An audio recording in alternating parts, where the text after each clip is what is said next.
तो दोस्तों आप सबका एक बार फिर से स्वागत है हमारे YouTube channel the Indian saga पर। अब यूसुफ सीरीज के 38 पार्ट पर है हम हैं। और आगे बढ़ने से पहले मैंने आपसे कुछ बात थोड़ी बहुत करनी थी शेयर।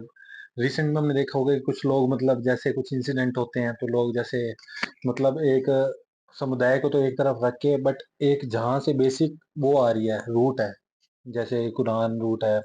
और इस चीज को पर्सनली तौर पर जानने से भी लोग वो हो जाते हैं कि भाई नहीं, हमने किसी और से सुन के उस चीज से वो धीरे धीरे एक कुछ चैनल्स मैंने देखे हैं वो करना ही नहीं चाह रहे वीडियोस। तो आपने भी नोटिस की होगी ये बात। तो मैं उस वो बात भी बाद में करेंगे, वैसे तो मैं जनरली आपको कह रहा था बट ऐसे इंसिडेंट होते हैं लाइफ में, तभी वो कोई ना कोई स्टेप बैक कर लेते हैं ना। तो कुछ इंसिडेंट भाई जैसे कुछ ना सुनने को मिल जाता है, हमें भी हुआ, सुनने को मिला ही था शुरू में भी, रिसेंट में ही, बीच में भी। कुछ ना कुछ लोगों की सोच होती है क्योंकि वो हम स्पिरिचुअल मार्ग पे हैं, और स्पिरिचुअल मार्ग पे आपको कुछ भी सामने आता है तो आपके लिए तो वो सेम सब कुछ एक जैसा हो जाता है ना। तो ये बात हो रही है बेसिक उसकी, किसी एक पर्सन की, किसी समुदाय की प्रॉपर ऐसे बात नहीं हो रही। हम बात करें जहां से ज्ञान की धारा निकलती है उसकी बात करें, सिर्फ उसकी। क्योंकि चलने वाला कोई भी अपने मतलब के अनुसार कैसे किस बात को ढाल लेता है और करता है। वक्त में हमने बहुत सारे एग्जाम्पल देखे हुए हैं हिंदुइज्म में भी। तो छोटी सी बात थी जो मैं आपसे बस यही शेयर करना चाहता था कि ऐसे हमारे साथ भी होते हैं बट कुछ बार ऐसे भाई बंदा थोड़ा सा मेंटली हो भी जाता है इफेक्ट इन चीजों से। बट उस चीज से ना होते हुए हमें तो अपने रास्ते पर ही चलना होता है जो हमें करना है। क्योंकि हमारी पर्सनल आजादी सब कुछ उसी में ही निहित होती है, उसी में ही होती है वो। तो यूसुफ सीरीज देखो, अब कितनी बढ़िया सीरीज में किसी से रिलेटेड कुछ भी नहीं है वैसा, सिर्फ एक नॉलेज और कैसे जिंदगी जीनी चाहिए उसको उन्होंने जी कर दिखाया हो, है ना। सिर्फ जी कर दिखाया है कि एक किसी भी कंडीशन में आपको लाइफ कैसे जीनी है, जो कि परमात्मा समय समय पर अपने बंदों से ऐसा जीवन जीवा के दिखाता है। और कितनी इंस्पिरेशन वाली ये सीरीज है कि कई बार हम अगर इंसान इसका जितना देख रहे हैं ना, उसका 10वां हिस्सा हाँ भी अनुसरण करना शुरू कर हाँ, दे ना, तो इंसान की लाइफ कहाँ से कहाँ पहुंच आज जाएगी। इंसान सिर्फ शब्द बोल लेता है भगवान के नाम के, लेकिन उन जैसा उन्होंने जीवन जिया वैसा वो जीने की कोशिश नहीं करता, ना ही करके दिखाता है, जिससे उसके आपसी रिलेशन भाइयों में, पड़ोसियों में, रिश्तों में, सब में वो टूट जाते, बिखर जाते, क्योंकि वो चलना ही नहीं चाहते। तो ये सिर्फ रीजन है कि आप सिर्फ एक भी बात है ना, क्या होता है वो, कि कहते हैं चाय से ज्यादा केतली गर्म दिखती है। तो जब चाय से ज्यादा केतली गर्म दिखेगी तो फिर कॉमन सी बात है ना, तो फिर ऐसे ही होगा। तो मेन जो मुद्दा है, मेन जो बेस है, वो तो आपको जी करके दिखा गया। और उससे ज्यादा बाकी दूसरे लोग वो करके उसकी आड़ में उनके नाम से कुछ ना कुछ करते हैं। पता क्या है, लोग असली ज्ञान को कम पकड़ रहे हैं। अब मैं तेरे से एक सवाल करूं तो इस बात का जवाब देना कि परमात्मा एक तरफ तुम्हारे आगे ज्ञान रख दे हम्म। और एक तरफ पैसा रख दे, हम्म। तो तुम क्या चूज करोगे? मैं तो यही कहूंगा कि पर्सनल हमारी राय चुनोगे तो मैं यही कहूंगा कि धनों में सबसे बड़ा ज्ञान धन माना गया है। ज्ञान धन से ऊपर कोई नहीं है, लेकिन तो जिसको मतलब कि इसका जवाब एक देने वाले ने क्या दिया, कहता है कि मैं पैसा उठाऊंगा, हम्म। क्योंकि ज्ञान तो आजकल ना फ्री में दे रहे हैं, हाँ लोग ये बांट तो। रहे हैं। समझे, मतलब कि ज्ञान को इतना छोटा कर दिया है हम्म। दुनिया ने, क्योंकि वो असली ज्ञान को जानते ही नहीं है। असली ज्ञान तो एक ऐसा कीमती हीरा है कि जिसके बराबर इस दुनिया की कोई चीज नहीं और लोग वहां तक पहुंच नहीं पा रहे, ना ही पहुंचने दे रहे हैं उन्हें, तो है ना। है। तो उन्हें लिमिटेड करके रोक दिया जाता है कंडीशन में, भाई यही है, इतना ही है सब कुछ। हाँ तो फिर वो उसी में सीमित हो जाता है, फिर उसके खिलाफ वो सुन नहीं सकता। तो मेंटली कहते हैं ना, एक बार एक मैंने फॉर एग्जांपल एक चीज देखी थी। एक आदमी था, वो ना जैसे अमेरिका वगैरह में कहीं पे ऐसे, आपने कभी देखा नहीं होगा ऐसे, वो हाथों से ना बॉक्स वगैरह यूं करके बनाते हैं, जैसे ब्रेक डांस करते हैं ना, उस टाइप में बॉक्स बनाते हैं, ऐसे करके दिखाते हैं, जैसे रस्सी होती नहीं है खींच के दिखाते हैं। हाँ तो वो उसको इतनी आदत पड़ गई थी उसका दिमाग को इस चीज की, तो एंड टाइम में भी जब वो मरा ना तो वो मेंटली इस चीज से इफेक्ट होके मरा था कि मैं बॉक्स में बंद हूँ, क्योंकि वो इतनी एक्टिंग वहां पे रोड पे किया करता था, करतब दिखाया करता था। ऐसे सुनने को आया था, एक बड़ी पहले इंसिडेंट ऐसा हुआ था, तो वो उसी मेंटली उसमें मर गया था, उसी डब्बे में बंद होके जो कि उसके दिमाग ने बनाया था। तो ऐसा ही आजकल लोगों के साथ है।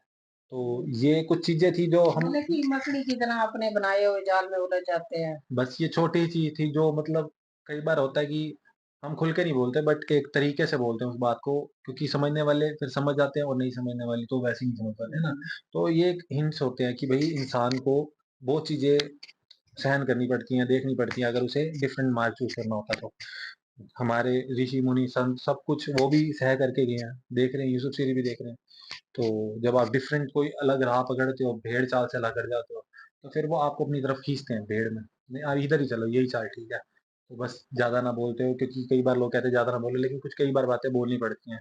तो फिर वीडियो स्टार्ट करते हैं, लाइक, सब्सक्राइब और शेयर ज़रूर करते रहिएगा, जो कि ये चीज़ हमारी शक्ति भी बन सकती है ना? यही चीज़ हमारी पावर भी बन सकती है, क्योंकि जब आवाज़ को सुनने वाले लोग हो जाते हैं ना, तो फिर हम आवाज़ उठाने वाले भी बन जाते हैं। तो फिर वीडियो स्टार्ट करते हैं, फिर इसके बारे में बात करेंगे।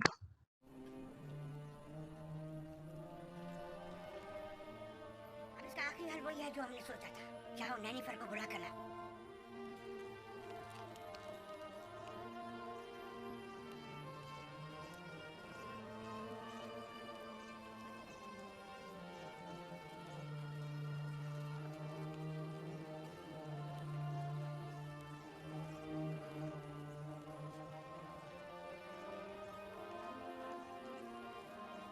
जनाब होरमुख, ये सरासर नाइंसाफी है। जनाबे पोतीफार का जानशीन तो आपको होना चाहिए था। शायद आप सही फरमा रहे हैं, लेकिन सोच विचार के बाद इस नतीजे पर पहुंचा हूं कि मैं एक सिपाही हूं। ना मुझे वजारत और ज़राअत के अलीफ़बे मालूम है और ना ही खजानादारी का कोई तजर्बा। सो मैं मोहतरफ हूं कि जनाब आमून होतब ने मेरे लिए बेहतरीन मनसब का इंतखाब किया है। ऐसी सूरत में तो लश्कर की फरमानदेही भी आपके कांधों पर होगी और माफिजिन कसर की सालारी भी। ऐसा ही। बेशक वो इसी मर्तबे के लायक है।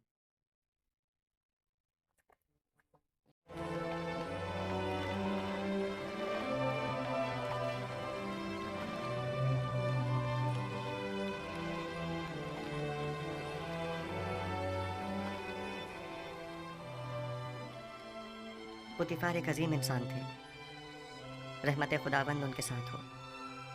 लेकिन आपने उनके हाथों काफी रंज उठाए और आपकी उम्र के कई साल बेजुर्म खता कैदोबंद की नजर हो गए।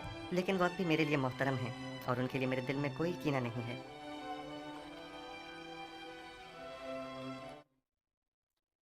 ऐ काश कि मैं उन्हें अपने जद इब्राहिम खलील खुदा के दीन की दावत दे सकता।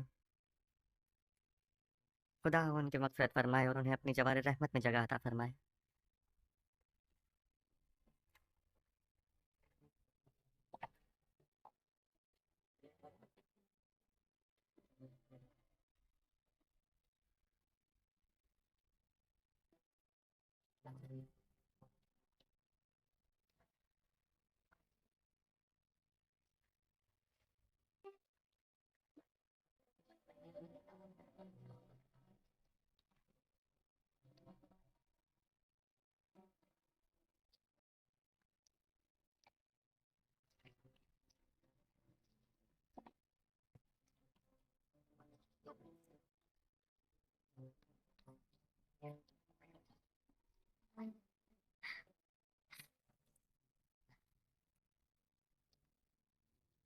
अब ये गिरियाज़ारी और अफसरदगी बेसुध है। जब आपको जनाबे पुतीफार के बारे में फिक्र करनी चाहिए थी, नहीं की, और जब उनसे मोहब्बत करनी चाहिए थी, नहीं की। मौत से किसी को भी मफर नहीं, अगरचे मैं उनकी मौत से गमज़दा हूँ, लेकिन उससे कहीं ज्यादा जो रंज और तकलीफ मैंने उन्हें पहुंचाई है, मैं इस बात से रंजिता हूँ। मैंने अपनी नफ्स की पैरवी में पुतीफार को बहुत तकलीफ पहुंचाई है। मैं तो इन सब का जिम्मेदार यूज़ार सिर्फ को समझती हूँ। मैंने आपको कितना समझाना चाहा था कि यूज़ार सिर्फ आपकी हंसती बसती जिंदगी में आग लगा देगा।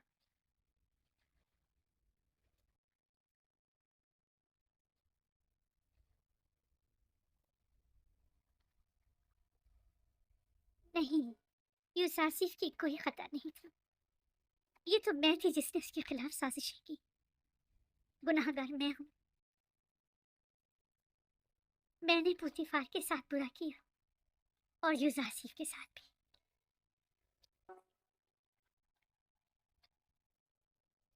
यूज़ासिफ ही बेगाना है। मिस्र की बागडोर उसके हाथ में नहीं होनी चाहिए।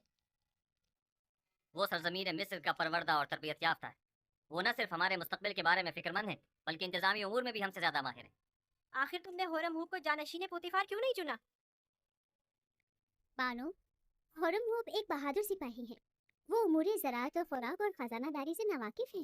उनके लिए सिपह सालार का मनसब ही बेहतर रहेगा, जिसका इंतखाब जनाब फरमानवा ने किया। तुम सब काफिर हो गए हो, तुम भी, तुम्हारा शहर भी और यूजारसीफ भी। तुम लोगों का मिस्र की खुदाओं और उनके आइन पर ईमान नहीं रहा। तुम सब के सब माबद के खिलाफ मुत्तहिद हो गए हो। आली जनाब यूजारसिफ अजीज मिस्र तशरीफ लाते हैं।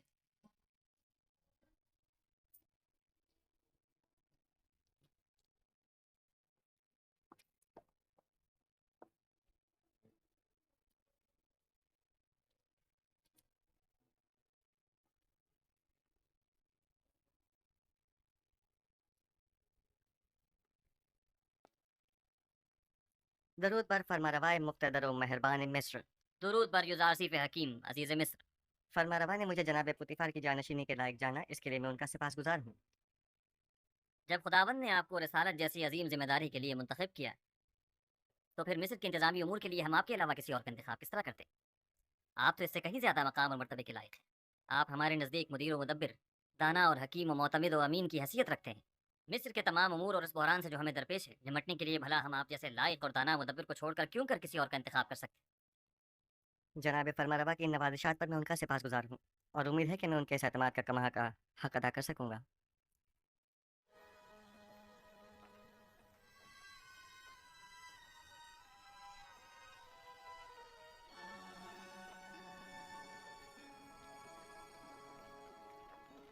तुम्हारे पास गंदम की कितनी बोरियां हैं? मेरा ख्याल है 100 बोरियां होंगी। क्या इसके अलावा मजीद और का भी इंतजाम कर सकते हो? क्यों नहीं जनाब, जितना चाहें। माल हो तो गंदम की फरामी कोई मुश्किल नहीं। और कीमत? आजकल जरा कीमतों में इजाफा हो गया है। आप जैसे कई मालदार जखीरा अंदोजी की फिक्र में पड़ गए हैं। हर बोरी 50 दिब्बन की है। लेकिन हम हर बोरी के 5 दिन से ज्यादा नहीं देंगे। जितने ज्यादा से ज्यादा मुमकिन हो सके मुहैया करो और माबद के गोदामों में मुंतकिल कर दो और अपने दबन वहाँ से वसूल कर लो। ये रही पेश की अदाई और बकाया वक्त तहवील। ठीक है जनाब, ठीक है।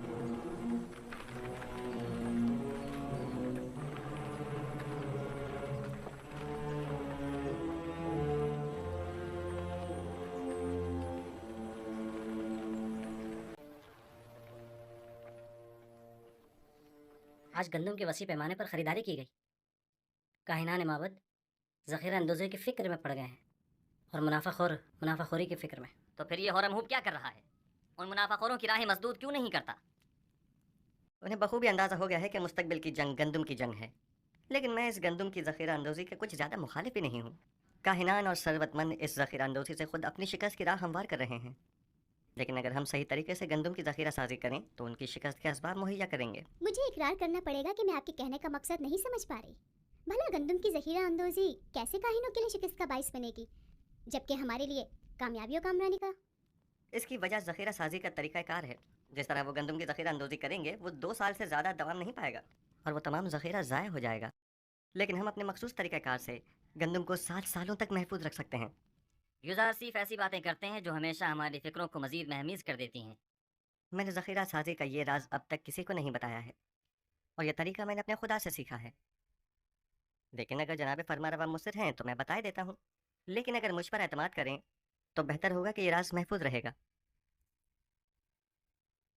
मुझे आप पर मुकम्मल एतमाद। अगर आप मुनासिब नहीं समझते तो बताने की कोई ज़रूरत नहीं। मेरा मकसद तो सिर्फ अरबाब मुआहिद की शिकस्त और आमून और उसके फरसूदा आइन की नाबूदी है। अब उन मकासद तक रसाई कैसे हासिल हो, यह आपका मसला है। आप बेफिक्र रहें, मैं आपको यकीन दिलाता हूँ कि कहे तो खुशहाली का आगाज़ ही काहिनों और सरवतमंदों की शिकस्त की शुरुआत है। बचपन से माबद आमून के अरबाब इख्तियार और काहिनान की खुदसरियों और हिमाकतों का गवाह रहा हूँ और इस नफ़रत और बेजारी में रोज़ बरोज़ इजाफा ही होता जा रहा है।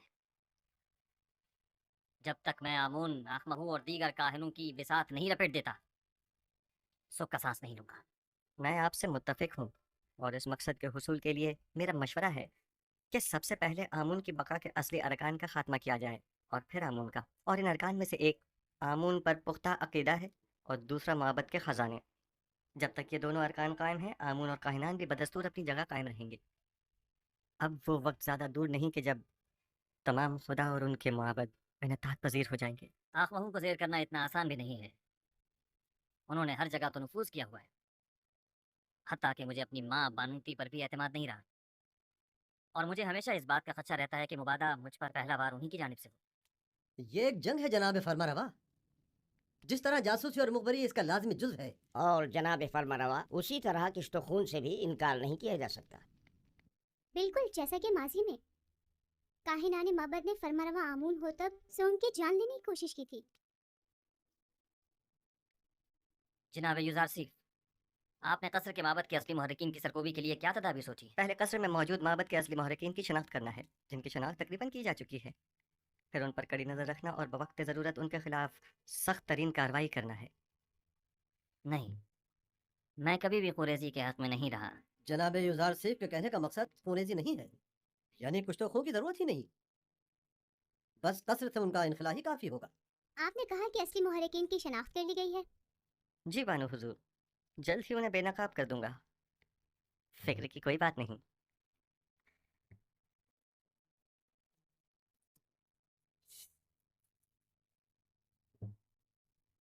जैसे ही वो बाहर निकले तो नन्ही फिर कप्तान को खबर कर देना।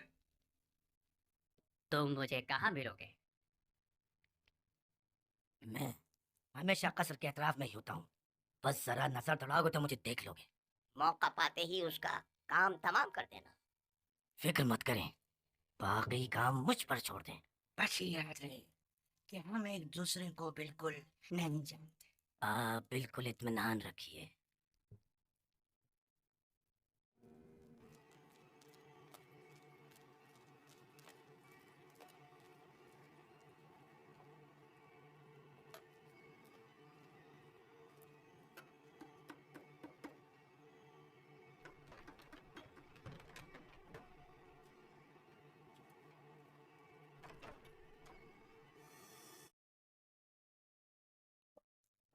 जैसा कि मैंने बताया कि अब मेरे बस में कुछ नहीं रहा। मैंने अपनी सी बहुत कोशिश कर ली, लेकिन कोई फायदा नहीं हुआ। आमून हो तब उसे बेइंतहा पसंद करते हैं और वो किसी सूरत भी उन्हें बरतरफ या माजूल नहीं करेंगे। अगर आमून हतब ने यूजार सीफ को बरतरफ ना किया तो हम सफाई हस्ती से उसका नाम निशान मिटा देंगे। आप लोग जो करना चाहें कर लें, बस मुझे दरमियान में मत लाएं। बेफिक्र रहिए बानो, हम अपने काम में माहिर हैं।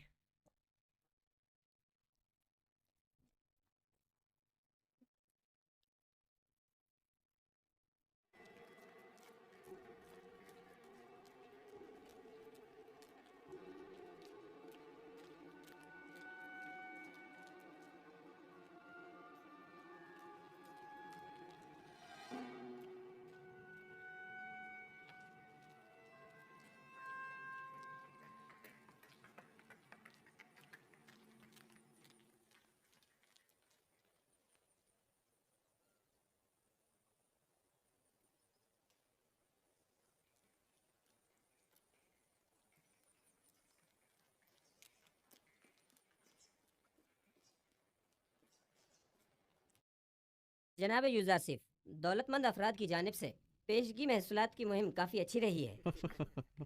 जाहिर है कि वो जो अपने मफादात की फिक्र में लगे रहते हैं, उन्हें महसूलात की मुआफ़ी की इस मुहिम को हाथों हाथ लेना भी चाहिए। 1 साल की पेशगी अदायगी से अगले 2 साल का महसूल माफ जो हो जाएगा। आदि जनाब, महसूलात की जमा आवरी के लिए मजीद दीगर शहरों में कोई इकदाम नहीं करेंगे?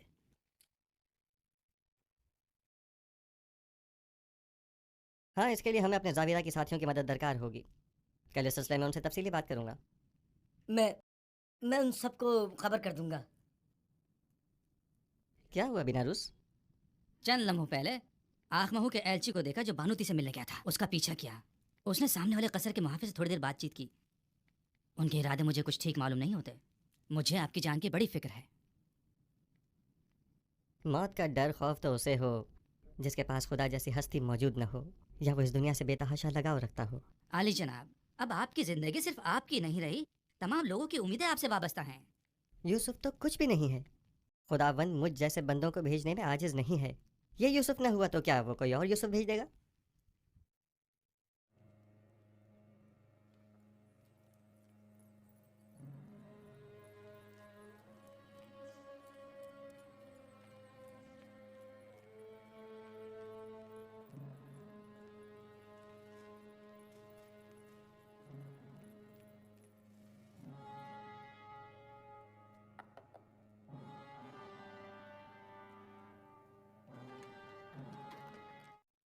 क्या हुआ? कोई बात हो गई क्या? मुझे बानो नफरीती से जरूरी काम है।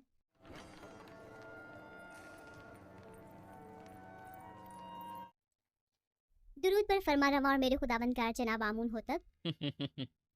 मैं जो खुद एक तवाना और बेहमता खुदाबंद की तलाश में हूँ, और ऐसे में बानो नफरती मुझ जैसे को अपना खुदाबंदगार समझती हैं। मैं माजरा चाहती हूँ कि आपके आराम में मुखल हुई, लेकिन एक अहम खबर सुनी, लिहाजा जरूरी समझा कि आपकी गोश गुजार कर दूं।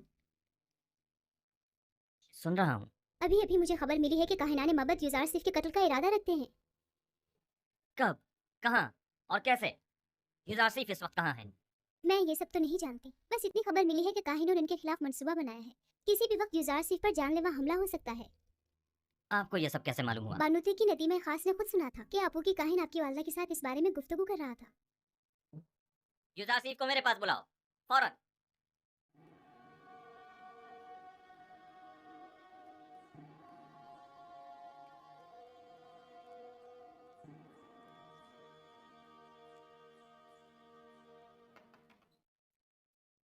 दरूद बर अजीज मिस युजार सिफ हकीम।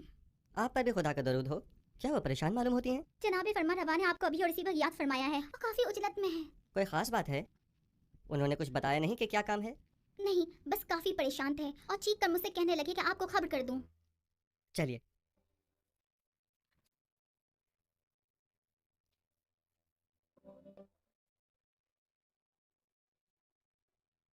दरूद ब जनाब फरमा रवा आमून हो तब। मेरे सुनने में आया है कि कायनाने माबद आपके कत्ल का इरादा रखते हैं। अब तक तो कुछ भी नहीं हुआ है। आपकी परेशानी बिला वजह है। हमारे भी सुनने में कुछ ऐसी ही खबरें आई हैं, और कई एक मशकूक सरगर्मियां भी देखने में आई हैं जो काफ़ी परेशान कुन हैं। आज आपू के काहिन ने बानुती से मुलाकात की और कसर के दाखिली दरवाजे पर एक मुहाफिज से ही बात की। मैं उनकी बात तो ना सुन सका, अलबत्ता मुझे यकीन है कि उनके इरादे कुछ ठीक नहीं हैं। तो इस खबर में सदाकत है। अभी अभी बानुती की नदीमा खास मेरे पास आई थी और बता रही थी कि अब जबकि माबद के काहिन आपको उमूर मिस्र की मसूलियत से बरतरफ करने में नाकाम हो चुके हैं, तो अब आपके कत्ल का इरादा किया है। मैंने कहा था ना अली जनाब कि अभी पिछले ही दिनों जब मौबर आजम को मारा गया था, तो नैनिफर नामी जाबिरा के खतरनाक कैदी ने वाज़ेह तौर पर मुझसे कहा था कि वो युजार सिफ की ताक में है। इन सब बातों की इतनी अहमियत नहीं है। मैं तो ऐसे मसमूम माहौल में अपने असली अहदाफ में अदम पेशरफ्त के लिए फ़िक्रमंद हूँ। इस तरह तो हमारी तमाम तर क़ुव्वत और सलाहियत बजाय कहत से नबरद आज़मा होने के इन साजिशों से निमटने में ही सर्फ हो जाएगी। मेरे वालिद तो सिर्फ काहिनाने माबद की खुदसरियों के शदीद मुखालिफ थे, लेकिन मैं तो आमून और आईन आमून परस्ती ही के सख्त मुखालिफ। इस आइन ही को अब जल्द अज जल्द खत्म हो जाना चाहिए। मुझे अब जल्द ही इस सिलसिले में कोई हतमी फैसला करना पड़ेगा। मुमकिन है कि कल तक बहुत देर हो जाए। लेकिन वो शमशीर जो वक्त से पहले नियाम से बाहर आ जाए, साहिब शमशीर की जान के लिए ख़तरे का बायस हो सकती है। माबद के खिलाफ हमारा छोटा सा इकदाम भी लोगों को हमारे खिलाफ भड़का सकता है। दूसरी जानिब माबद आमून की बेपनाह दौलत के बलबूते पर वो लोगों को खरीद कर बआसानी हुकूमत मिस्र के खिलाफ इस्तेमाल करके हज़ारों बेगुनाह इंसानों की मौत का बायस बन सकते हैं। तो क्या आप देख नहीं रहे कि वो लोग दिन के उजाले में हमारे ही कसर में जासूसी करते हैं और आपके कत्ल का मंसूबा बनाते हैं, और हम उन्हें मोहलत दे दें ताकि वो हम पर ऐसी कारी ज़र्ब लगाएं कि जिसका अजाला ही मुमकिन न हो। अगर जनाब फरमा रवा खुद पर काबू रखें तो मेरी नज़र में एक राह हल है जो काहिनों की साजिशों से निजात का बायस बन सकता है। सुन रहा हूँ।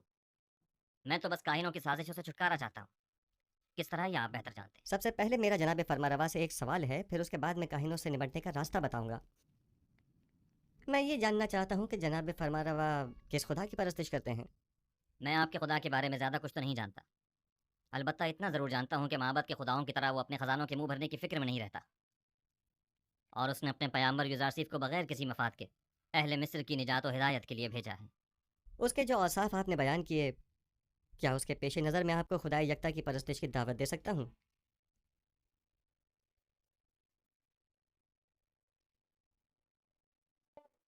इसकी ज़रूरत नहीं, क्योंकि मैं इस वक्त भी खुदावंद यकता ही की परस्तिश करता हूँ। खुदाई यकता की?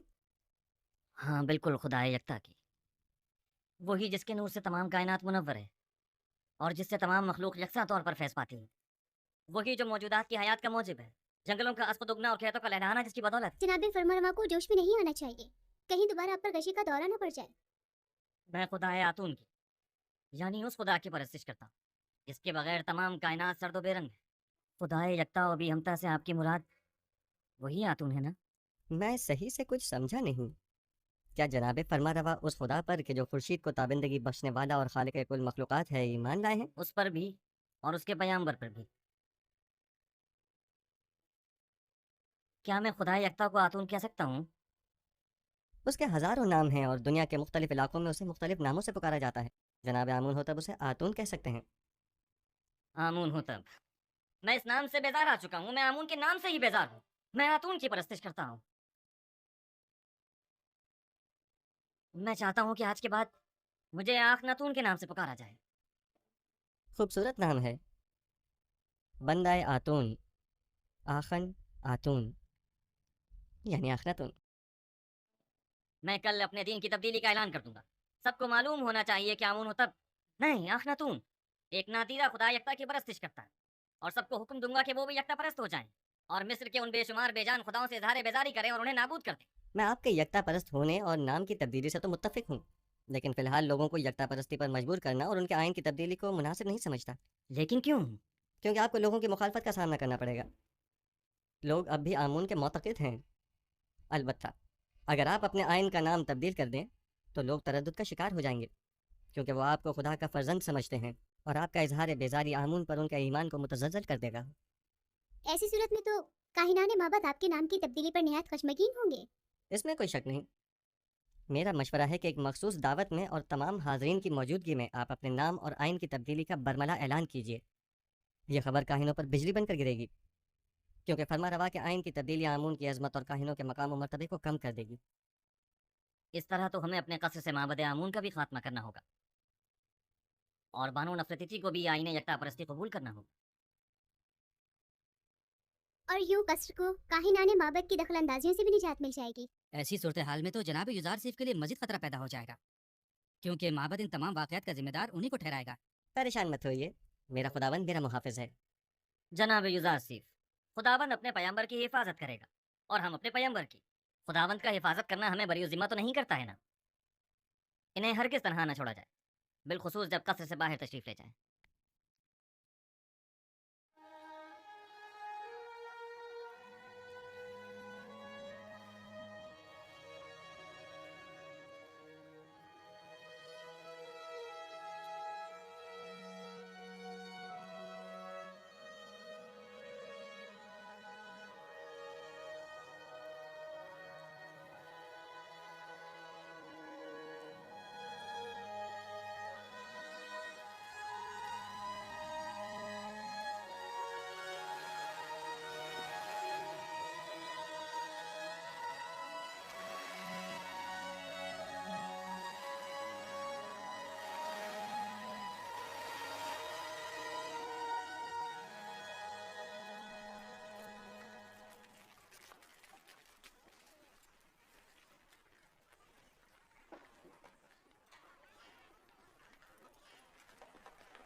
फरमा रवाए बुजुर्ग सरजमीन मिस्र, फर्जंद खुदा आमून आमून हो तब चाहरम अपने मसाहिबों और अहले खाना के हमरा तशरीफ ला रहे हैं।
क्या आज मरासिम में तजदीद अज़मत आमून नहीं है?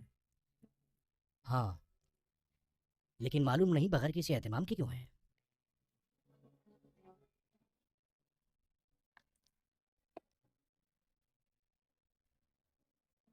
आज का दिन मिस्र के खुदाए अजीम आमून के साहिब कुदरत होने का दिन है।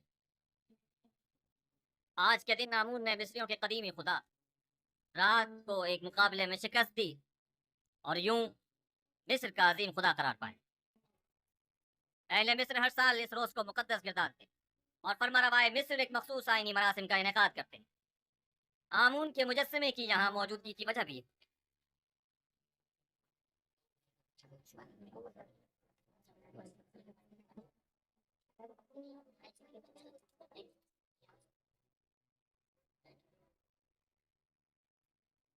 गालिबन आज आमून होतब का आमून को गुस्सा देने का कोई इरादा नहीं है। न बखूर, न गुस्ले महराब और न ही आज तो अमून होतब को लिबास रस्मी से तन करना चाहिए था। मैंने आमून का एहतराम करना और दुरान हो जाना चाहिए था। मैं आपकी इन सरगोशियों की वजह जानता हूँ। चंद सवालात आपके जहन में उठ रहे हैं। क्या लिबास रस्मी ज़ेबतन क्यों नहीं किया? या आमून के सामने दोजानो क्यों नहीं हुआ और आग में बखूर क्यों नहीं डाला? और क्यों मेहराब आमून को खून से गुस्ल नहीं दिया? जवाब निहायत वाज़ेह। मैं आज के बाद से आमून की परस्तिश नहीं करता और खुदा यकता पर ईमान का ऐलान करता हूँ।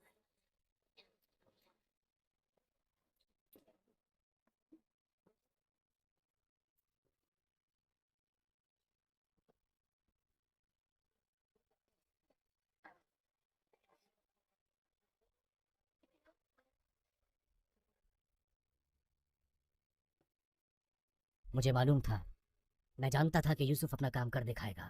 हाँ, मैं खुदा यकता पर यानी आसमानों के खुदा पर ईमान लाता हूँ और मुझे आप मर्दम मिस्र के ईमान से कोई गर्ज नहीं।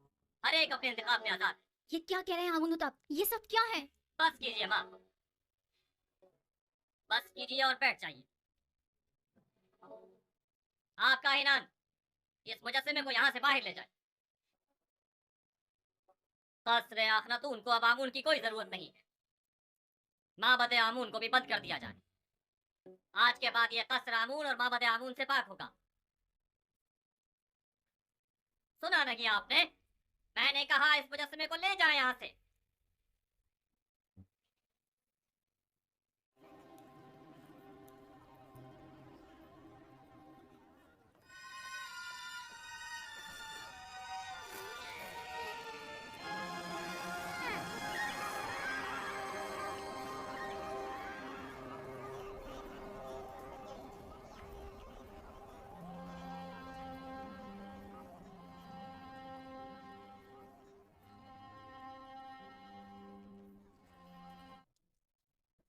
आमून की लानत हो तुम पर, आमून की लानत हो तुम पर।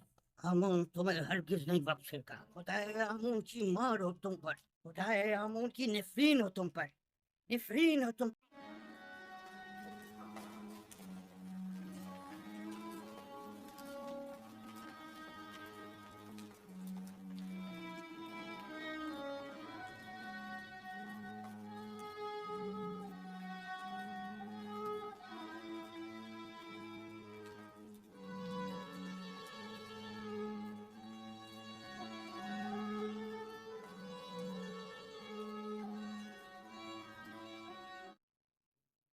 मुअज़्ज़िज़ हज़रात, अकाबिरीन व हाकिमीन मिस्र,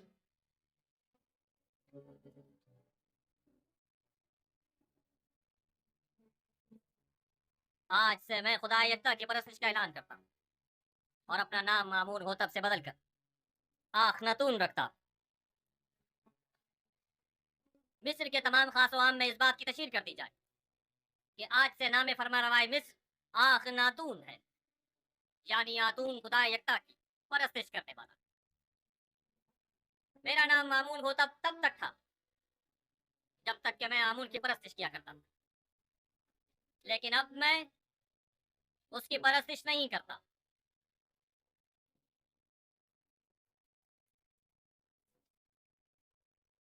जहाँ कुफर की हुकूमत हो, वह आमून और उसके माँ बाप की कोई जरूरत रह नहीं जाती। ये आमून सिर्फ दुश्मनी का नतीजा खुद देख लेंगे। आमून इस बेईमानी को हरगिज बर्दाश्त नहीं करेगा।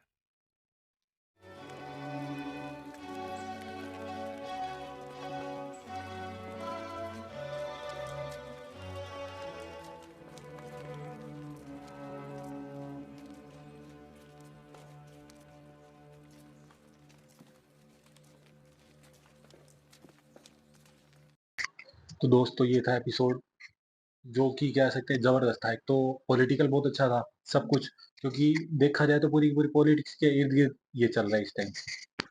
सेकंड थिंग, जो स्पिरिचुअलिज़्म पे बात हुई है, बहुत ज़्यादा गहरी बात हुई है, वो भी मुझे बड़ी अच्छी लगी। और उनका विश्वास लाना, उनकी पत्नी का, जैसे उनका अमन होता कह रहे हैं बार-बार, उनकी जैसे उन्होंने अपना नाम चेंज कर लिया। उनकी वाइफ भी उनके साथ कितनी ज़्यादा मतलब उनका मतलब सपोर्टिव है। और तीसरा, मतलब मेरे को एक चीज़ ये समझ नहीं आई कि जैसे वो बैप्टिज़्म था ना, जैसे वो क्रिश्चियंस में जैसे चर्च में करते हैं। क्योंकि वो उनको जोसेफ कहते हैं ना, प्रोफेट जोसेफ कहते हैं इन्हीं को। क्रिश्चियंस उनमें देखोगे ना तो वो इनको जोसेफ कहते हैं। तो अब यूसुफ जी को। हाँ, प्रोफेट जोसेफ है वो। तो और यहाँ पे जैसे हम सुनेंगे तो यूसुफ जैसे नाम से जिक्र हुआ इनका, जैसे कुरान के अंदर भी। तो वो बैप्टिज्म जो हुआ, जैसे वो रिचुअल हुआ था, वो जो पानी के अंदर वो उनको वो जैसे उनमें आज भी होता है, बट मुस्लिम्स में ऐसा नहीं होता शायद, जहाँ तक मेरे को लगता है, मैंने कुछ ऐसा देखा नहीं। तो ये मतलब क्या रिचुअल है, ये भी आप मेरे को ज़रूर कमेंट में बताना कि वो भी करते हैं, और उसमें क्या मतलब ऐसी कंडीशन होती है कि भई शुद्धता की जाती है बंदे को, मतलब क्या मतलब एक नया वो दिया जाता है, क्या मतलब ये थोड़ा समझने वाला है। क्योंकि कोई भी क्रिया जब दाखिल हो जाती है उसके अंदर, वो रिचुअल ही बन जाती है, तो मतलब क्या ये जायज़ है, ये भी बताना। और आप पहले बताओ, फिर मैं मेरे को फिर मेरा एक पॉइंट है, मतलब वो बाद में रख लूँगा। आप बताओ आपको कैसा लगा?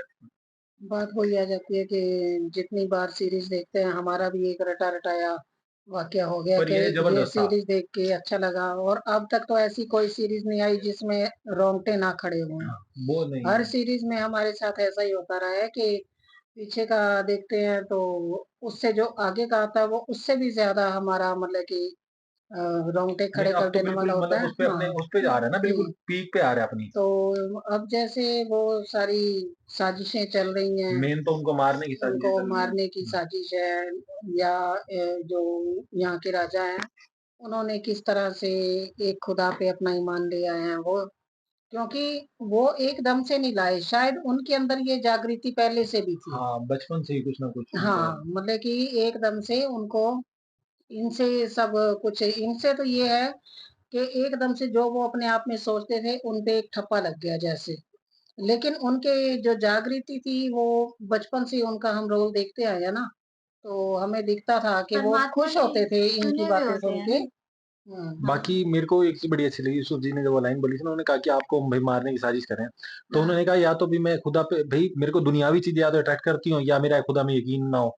भई वो मेरी देख-रेख में ना हो, तब तो मैं डरूँ, या तभी, और दुनिया से जो अट्रैक्ट होता है वही ज़्यादा डरता है। और इतनी काम उन्होंने हो जाना। एक बात और भी कही थी कि अगर मुझे कुछ हो जाता है, तो शायद यूसुफ और भी आ हाँ, क्योंकि जाएगा। मैं वो थोड़ी ना हूँ, मतलब हाँ, परमात्मा अपने आप कर लेता है। हाँ, बड़ी मतलब अच्छी मतलब परमात्मा ने ये जो ना ये बात बड़ी ज़्यादा मतलब मायने रखती है कि जब हम अट्रैक्शन में, दुनिया की चीज़ों में जब हम बिल्कुल उनके साथ अट्रैक्ट मतलब जुड़े होते हैं ना, बहुत ज़्यादा जुड़े होते हैं, तभी हमें डर लगता है कि हमें कोई मार देगा, हम अपना शरीर छोड़ देंगे। अब उनकी कनेक्शन नहीं है, वो तो सिर्फ़ ड्यूटी कर रहे हैं। जो उन्हें मिला, जब तक मिला, वो उस वक़्त तक की ड्यूटी कर रहे हैं। तो उनको पता है जब ओवर होएगी मैं चला भी जाऊँगा तो कोई फ़र्क नहीं पड़ता। अब आया वक़्त तो अब आएगा, कल आएगा तो कल आएगा। तो फिर बाकियों को वैसे डर लगता है क्योंकि वो अपने उनसे मतलब कनेक्शन में हमें वो जुड़ इन जाते हैं। चीज़ों से मतलब कि सीखना क्या होता है कि जैसे चाहे मैं भी हूँ, मतलब अपने आप में ये सोचते हैं कि कल को मैं नहीं रहूँगी तो ये घर परिवार बच्चे कैसे चला लेंगे? ये कैसे होगा, वो कैसे होगा, मेरे बिना ये काम रुकेगा, मेरे बिना वो काम। हर इंसान अपने आप में यही सोचता है। लेकिन आप ये देखो इस दुनिया में इतने जो मतलब कि लोग आए हैं, पता नहीं कब से आ रहे हैं और आके चले गए हैं। बताओ उनके किसी के बगैर भी कोई काम रुका है आज तक? बाकी तो ठीक है, बाकी हुँ, मैं आपको जो मेरा पॉइंट था वो ये था कि जैसे यूसुफ जी के साथ जितने भी लोग जुड़े ना, वो उनके करैक्टर को देखते हुए, उनकी भक्ति, उनकी स्पिरिचुअलिज़्म, जो उनके थॉट्स हैं, जो परमात्मा से जुड़े होने के हर स्थिति में, उससे इम्प्रेस हुए और उनको लगा कि भई जिन खुदाओं की हम पूजा करें, बजाए इसकी यहाँ तो ये चीज़ें सब कुछ अलग है। हुँ, बट यहाँ पे आती है बादशाहत वाली बात, जैसे इन्होंने एकदम मतलब वो कर दिया कि भाई मैं इनको नहीं मानता ही नहीं करता। इवन चलो अब कुछ लोग हैं जो इन चीजों से परे होंगे, राजनीति से ही परे होंगे, जो नॉर्मल होंगे, जिनका विश्वास फिर भी होगा ही, तो उनके आइडल को जैसे उन्होंने जैसे एकदम धक्का दे दिया। अब हमें पता है कि वो खुदा नहीं है, वो सिर्फ एक मूर्ति है। तो अगर उसको धक्का दे दिया या उनको भी कह दिया कि तुम भाई मैं इसमें विश्वास नहीं रखता है, जैसे वो कह रहे थे कि उसमें भाई भाई तुम भी उसमें विश्वास रखो है, वो तो फिर एकदम मेंटली वो हो जाएगा ना, टॉर्चर हो सकता है उनके लिए।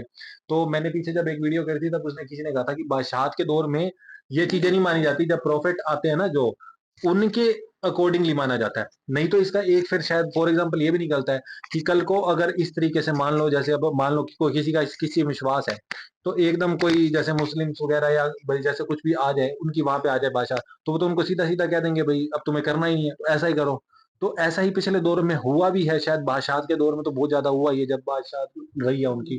तो मैं यही चीज करना चाह रहा हूँ, क्योंकि यूसुफ जी से इंप्रेस होके तो पर्सनल वो था कि हम होना चाह रहे हैं, और यूसुफ जी ने भी कहा कि जिसको जब हिदायत मिलती है वो तभी वो कर लेंगे, तब सब कुछ उस वक्त भी था और हमने कुरान में भी सुना है। बट ये बादशाहत वाली में भाई उनको ऐसा मेरे को लगा कि नहीं करना चाहिए था, क्योंकि चाहे उसका विश्वास किसी गलत बेशक जितना मर्जी हो, लेकिन जो आम बंदा है जो रोटी रोजी चला रहा होगा वहां पे, उसको भी तो 1% का दुख लगा होगा ना कि इन्होंने ऐसा क्यों किया। यूसुफ जी ने जब राजा ने बोला था ना मना किया था उनको कि मैं भाई खुद भी मतलब ईमान लाया हूँ और सबको बोल दूंगा कि इन की पूजा अब नहीं होगी, तो यूसुफ जी ने वहां उनको भी कह दिया था वो भाई अगेंस्ट इस तरह से तो ये सारी पब्लिक है आपके अगेंस्ट हो जाएगी, तो ये अभी नहीं कहना है, मतलब तो कि अपने आप उनके मन बदले तो इसलिए देखते हुए मेरे मन में थॉट्स आए थे जो कि बड़े जायज भी हैं, और क्वेश्चन रखना भी, क्योंकि हम भी एक कनेक्शन एक उससे जुड़े हुए हैं पूरे के पूरे सभ्यता से, और चीजें देखते हैं, और इतिहास की हम कई चीजें देखते हैं भी हिस्ट्री की सामने आती है, कुछ सही आती है कुछ गलत आती है। तो उस बेस पर ये क्वेश्चन पूछना आपसे भी जरूरी था कि आप लोगों की इस पर क्या विचार है, कि जो प्रॉफिट जिस तरीके से नबी चलाते हैं वो तो ठीक है, क्योंकि वो अपनी पर्सनैलिटी के थ्रू समझाते हैं, बजाय कि भाई अगर मेरा विश्वास आ गया तो तुम्हें करना ही पड़ेगा, मैं तो तोड़ रहा हूँ भाई, ये कर रहा हूँ वो कर रहा हूँ, अब तुम्हें करना पड़ेगा, तो वो एक थोड़ा सा मुझे गलत लगा था। तो आप कुछ कहना चाहोगे? एपिसोड अच्छा लगा, मतलब ये होती है ऐसी चीजें एपिसोड में, मतलब कि सब कुछ सारी चीजें हों, नॉर्मल भाईचारा भी दिखाया हुआ है, पॉलिटिक भी दिखाई हुई है, परमात्मा के ज्ञान की बात भी हुई हुई है, और किस तरीके से देखो यूसुफ जी के ऊपर भी वो अटैक वाली बात, उस परिस्थिति में भी कितने नॉर्मल है वो। मेरे को ये यूसुफ जी के ऊपर जो कह रहे हैं ना, वही मारने की साजिश रच रहे हैं, तो उन्होंने उस वक्त ये कहा था कि अल्लाह मेरे साथ है। हाँ जो कहते हैं एक बीच में वो उदाहरण आया था भाई, मरने से क्या डरना, जो उसका मालिक की जिसका मालिक हाजिर ना, जिसने इसकी पहचान कर रखी हो, जिसने इस मालिक को जान रखा हो, उसके लिए मरना या जीना वो कोई मायने उसके नहीं लिए तो रखता। शरीर हो गया ना, वो तो फिर हाँ। मैटर नहीं करता उसके लिए, जो वो होना उसके हुक्म के हिसाब से होना होगा, हो वही तो वो आकर लाया होगा। वो वही बात है ना, याकूब जी का शुरू का पहला एपिसोड याद है जब यूसुफ जी का जन्म होना था, उन्होंने कहा था इनकी पत्नी अगर ये आज ऐसा हो गया तो यूं होगा, तब याकूब जी ने जाके क्या बात बोली थी कि मैं इसलिए नहीं कह रहा कि तू उनकी जान बचाए या कुछ, बिल्कुल सब कुछ ठीक रखियो, भाई यहाँ तेरे विश्वास की बात है वो टूट जाएगा, मेरा भाई वो जुड़ा हो, मेरी सारी बातें झूठी निकल जाएंगी तेरे से प्रति, तो इसलिए मैं कह रहा हूँ, क्योंकि जो होना है वो तेरी हाजिरी में होना ही है और होके रहेगा, ना ही उसको कोई रोक सकता है। तो ये बात सोचने समझने वाली है बड़ी, मतलब ये बातें तो ठीक लगती है, बट जो मैंने आपसे पूछी वो भी आप बताना, तो आप कुछ कहना चाहोगे? हाँ, बिल्कुल सब कुछ अच्छा था। ये तो बोल ही दिया वैसे तो। बाकी मतलब राजा जो है ये काफ़ी स्ट्रॉन्ग और हाँ। इम्पल्सिव है, जल्दी-जल्दी फैसले लेने वाले, मतलब तुरंत उनकी ऊपर से वाइफ भी उनकी इतनी सपोर्टिव है, वो भी खुद में भी समझदार हैं वो। हाँ। वो खुद भी जो राय देती हैं, वो भी अच्छी ही राय देती हैं। बाकी मतलब देखने को मिल ही रहा है कि जो राजनीति के अंदर तो खून के रिश्ते भी खूनी बन जाते हैं। जैसे उन्होंने कहा कि भई मुझे तो ऐसा लगता है कि मुझे मेरे ऊपर जो सबसे पहला वार होगा वो मेरी माँ के थ्रू ही होगा।